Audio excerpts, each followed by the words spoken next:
PM किसान सम्मान योजना, जब से ये योजना शुरू हुई है तब से 1,10,000 करोड़ रुपए से ज्यादा किसानों के खाते में पहुंच चुके हैं। और यही तो गुड गवर्नेंस है, यही तो गुड गवर्नेंस टेक्नोलॉजी के द्वारा उपयोग किया गया है।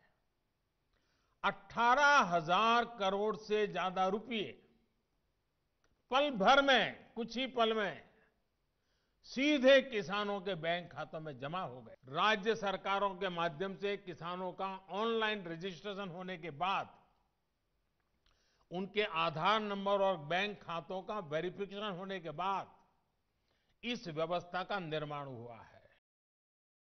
प्रधानमंत्री ग्राम सड़क योजना हो या फिर स्वर्णिम चतुर्भुज योजना हो, अंत्योदय अन्न योजना हो या फिर सर्व शिक्षा अभियान हो, राष्ट्र जीवन में सार्थक बदलाव लाने वाले अनेक कदम अटल जी ने उठाए। आज पूरा देश उनको स्मरण कर रहा है, अटल जी को नमन कर रहा है। आज जिन कृषि सुधारों को देश ने जमीन पर उतारा है, उनके सूत्रधार भी एक प्रकार से अटल बिहारी वाजपेयी भी थे। आप अपनी फसल को जहां चाहे आप निर्णय करके बेच सकते हैं। आपको जहां सही दाम मिले आप वहां पर उपज बेच सकते हैं।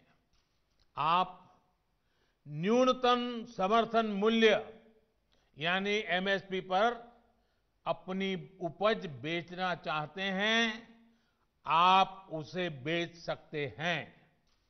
आप मंडी में अपनी उपज बेचना चाहते हैं, आप बेच सकते हैं। आप अपनी उपज का निर्यात करना चाहते हैं, आप निर्यात कर सकते हैं। आप उसे व्यापारी को बेचना चाहते हैं, आप बेच सकते हैं। आप अपनी उपज दूसरे राज्य में बेचना चाहते हैं, आप बेच सकते हैं। आप पूरे गांव के किसानों को एफपीओ के माध्यम से इकट्ठा कर अपनी पूरी उपज को एक साथ बेचना चाहते हैं, आप बेच सकते हैं। आप बिस्किट, चिप्स, जैम, दूसरे कंज्यूमर उत्पादों की वैल्यू चेन का हिस्सा बनना चाहते हो, आप ये भी कर सकते हैं। देश के किसान को इतने अधिकार मिल रहे हैं तो इसमें गलत क्या है? अच्छी उपज के लिए सुविधाएं किसानों के दरवाजे पर उपलब्ध करवाएगा। एग्रीमेंट करने वाला व्यक्ति बाजार की ट्रेंड से पूरी तरह वाकिफ रहेगा और इसी के अनुरूप हमारे किसानों को बाजार की मांग के हिसाब से काम करने में मदद करेगा। अब आपको मैं एक और स्थिति बताता हूं। अगर किसी वजह से, किसी परेशानी की वजह से किसान की उपज अच्छी नहीं होती या फिर बर्बाद हो जाती है, तो भी ये याद रखिए, तो भी जिसने एग्रीमेंट किया है उसको, किसान को उपज का जो दाम निर्धारित हुआ था वो उसको देना ही पड़ेगा। एग्रीमेंट करने वाला अपने एग्रीमेंट को अपनी मर्जी से खत्म नहीं कर सकता है। लेकिन दूसरी तरफ अगर किसान एग्रीमेंट को किसी भी वजह से खत्म करना चाहता है तो किसान कर सकता है। हम आज एमएसपी पर रिकॉर्ड सरकारी खरीद कर रहे हैं। किसानों की जेब में एमएसपी का रिकॉर्ड पैसा पहुंच रहा है।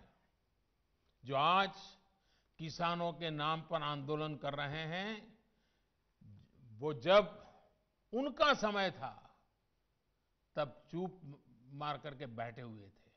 ये जितने लोग आंदोलन चला रहे हैं ना, ये उस सरकार के हिस्सेदार थे, समर्थन करते थे। और यही लोग स्वामीनाथन कमेटी की रिपोर्ट के ऊपर बैठ गए थे, सालों तक बैठ गए थे। हमने आकर के निकाला, फसल बेचने के लिए किसान के पास सिर्फ एक मंडी नहीं, बल्कि उसको विकल्प मिलना चाहिए, बाजार मिलना चाहिए। हमने देश की 1000 से ज्यादा कृषि मंडियों को ऑनलाइन जोड़ा। इनमें भी 1 लाख करोड़ रुपए से ज्यादा का कारोबार किसानों ने कर दिया है। छोटे किसानों के समूह बने ताकि वो अपने क्षेत्र में एक सामूहिक ताकत बनकर काम करे।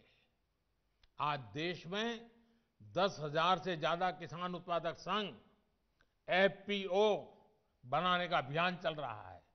उन्हें आर्थिक मदद दी जा रही है। गांव के पास ही भंडारण, कोल्ड स्टोरेज, इसकी आधुनिक सुविधा कम कीमत पर हमारे किसानों को उपलब्ध हो। हमारी सरकार ने इसे भी प्राथमिकता दी। 30-30 साल तक बंगाल में राज करते थे। एक ऐसी राजनीतिक विचारधारा को लेकर के बंगाल को कहां से कहां ला करके उन्होंने हालत करके रखी है, सारा देश जानता है। और ममता जी के 15 साल पुराने भाषण सुनोगे तो पता चलेगा कि इस राजनीतिक विचारधारा ने बंगाल को कितना बर्बाद कर दिया था। अब ये कैसे लोग हैं? बंगाल में उनकी पार्टी है, उनका संगठन है, 30 साल सरकार चलाई है। कितने लोग होंगे उनके पास?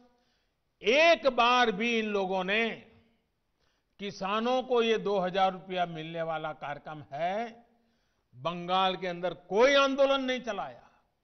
अगर आपके दिल में किसानों के लिए इतना प्यार था, बंगाल में आपकी धरती है, तो आपने बंगाल में किसानों को न्याय दिलाने के लिए प्रधानमंत्री किसान सम्मान योजना के पैसे किसानों को मिले, इसके लिए क्यों आंदोलन नहीं किए? क्यों आपने कभी आवाज नहीं उठाई? और आप वहां से उठ करके पंजाब पहुंच गए। तब सवाल उठता है। और पश्चिम बंगाल की सरकार भी देखिए, अपने राज्य में इतना बड़ा किसानों को लाभ, 70 लाख किसानों को इतना धन मिले, हजारों करोड़ रुपया मिले, वो देने में उनको राजनीति आड़े आती है। लेकिन वही पंजाब जाकर के जो लोग के साथ वो बंगाल में लड़ाई लड़ते हैं, यहां आकर के उनसे गुपचुप करते हैं। क्या देश की जनता इस खेल को नहीं जानती है? जो दल पश्चिम बंगाल में किसानों के हित पर कुछ नहीं बोलते, वो यहां दिल्ली के नागरिकों को परेशान करने पर लगे हुए हैं, देश की अर्थनीति को बर्बाद करने पर लगे हुए हैं, और वो भी किसान के नाम पर। वही दल, वही झंडे वाले, वही विचारधारा वाले जिन्होंने बंगाल को बर्बाद किया। केरल के अंदर उनकी सरकार है। इसके पहले जो 50 साल 60 साल तक देश पर राज करते थे, उनकी सरकार थी।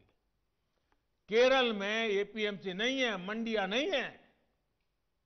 मैं जरा इनको पूछता हूं, यहां फोटो निकालने के कार्यक्रम करते हैं, अरे केरल में आंदोलन करके वहां तो एपीएमसी चालू करवाओ। पंजाब के किसानों को गुमराह करने के लिए आपके पास समय है। केरल के अंदर यह व्यवस्था नहीं है। अगर ये व्यवस्था अच्छी है तो केरल में क्यों नहीं है? ये जो पॉलिटिकल पार्टी की विचारधारा वाले जो कुछ लोग हैं, जो किसानों के कंधे पर बंदूकें फोड़ रहे हैं, कृषि कानूनों के संदर्भ में उनके पास ठोस तर्क न होने के कारण वो भांति भांति के मुद्दों को किसानों के नाम पर उछाल रहे हैं। एमएसपी वगैरह बाजू में क्या चल रहा है? ये लोग हिंसा के आरोपी ऐसे लोगों को जेल से छुड़ाने की मांगे कर रहे हैं। अब कहते हैं टोल टैक्स नहीं होगा, टोल खाली कर दो। भाई, किसान का विषय छोड़ करके नई जगह पे क्यों जाना पड़ रहा है? इस राजनीतिक प्रवाह में जब देश की जनता ने उन्होंने नकार दिया है, तो कुछ न कुछ ऐसे इवेंट कर रहे हैं, इवेंट मैनेजमेंट हो रहा है, ताकि कोई सेल्फी ले ले, कोई फोटो छप जाए, कहीं टीवी पर दिखाई दे और उनकी राजनीति चलती जाए। अब देश ने उन लोगों को भी देख लिया है। ये देश के सामने एक्सपोज हो गए हैं। ये लोग लोकतंत्र के किसी पैमाने को, किसी पैरामीटर को मानने को तैयार नहीं है। इन्हें सिर्फ अपना लाभ, अपना स्वार्थ नजर आ रहा है। और मैं जितनी बातें बता रहा हूं किसानों के लिए नहीं बोल रहा हूं। किसानों के नाम पर अपने झंडे लेकर के जो खेल खेल रहे हैं, अब उनको ये सच सुनना पड़ेगा। अखबारों और मीडिया में जगह बनाकर राजनीतिक मैदान में खुद के जिंदा रहने की जड़ी बूटी खोज रहे हैं। लेकिन देश का किसान उनको पहचान गया है। अब देश का किसान उनको ये जड़ी बूटी कभी देने वाला नहीं है। जो इतने वर्षों तक सत्ता में रहे, उन्होंने इन किसानों को अपने हाल पर छोड़ दिया था। चुनाव होते रहे, सरकारें बनती रही, रिपोर्ट आती रही, आयोग बनते रहे, वादे करो भुला दो, करो भुला दो, यही सब हुआ। लेकिन किसान की स्थिति नहीं बदली। नतीजा क्या हुआ? गरीब किसान और गरीब होता गया। क्या देश में इस स्थिति को बदलना आवश्यक नहीं था? मेरे किसान भाइयों और बहनों, 2014 में सरकार बनने के बाद हमारी सरकार ने नई अप्रोच के साथ काम करना शुरू किया। हमने देश के किसान की छोटी छोटी दिक्कतों और कृषि के आधुनिकीकरण, उसे भविष्य की जरूरतों के लिए तैयार करने, दोनों पर एक साथ ध्यान दिया। हम बहुत सुनते थे, पिछले दिनों अनेक राज्य, चाहे असम हो या इधर राजस्थान हो, जम्मू कश्मीर हो, पंचायतों के चुनाव हुए। इनमें प्रमुखतया ग्रामीण क्षेत्र के लोगों को ही वोट देना होता है। एक प्रकार से किसान को ही वोट देना होता है। इतना गुमराह करने वाला का खेल चलता था, इतना बड़ा आंदोलन का नाम दिया जा रहा था, हो हल्ला किया जाता था। लेकिन इसी के अगल बगल में जहां जहां चुनाव हुए हैं, उन गांवों के किसानों ने ये आंदोलन चलाने वाले जो इतने लोग थे, उनको नकार दिया है, पराजित कर दिया है। ये भी एक प्रकार से उन्होंने बैलेट बॉक्स के द्वारा ये नए कानूनों को खुला समर्थन किया है। मैं आज फिर एक बार नम्रता के साथ उन लोगों को भी जो हमारे गौर विरोध करने पर तुले हुए, उनको भी कहता हूं, मैं नम्रता के साथ कहता हूं, हमारी सरकार किसान हित में उनसे भी बात करने के लिए तैयार है। लेकिन बात मुद्दों पर होगी, तर्क और तथ्यों पर होगी। साथियों, हम देश के अन्नदाता को उन्नत करने के लिए हर संभव प्रयास कर रहे हैं। सिर्फ आत्मनिर्भर किसान ही आत्मनिर्भर भारत की नींव डाल सकता है।